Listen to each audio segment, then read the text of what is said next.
Hello guys, in this video I'm going to show you how you can find the temperature chart so you can follow your temperature changing in the period calendar app. So you open the app and the third option is the chart.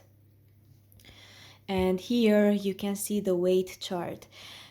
If you would like to change it to the temperature, here you have to tap on that arrow and here you can see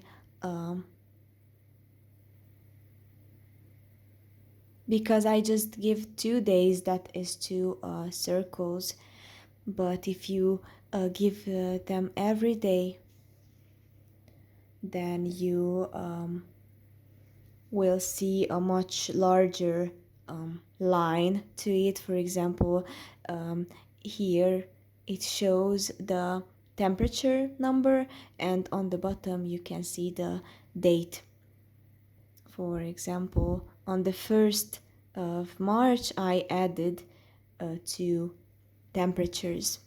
That's pretty much for this video. I hope it was helpful for you. If it was, please consider subscribing and see you in the next one.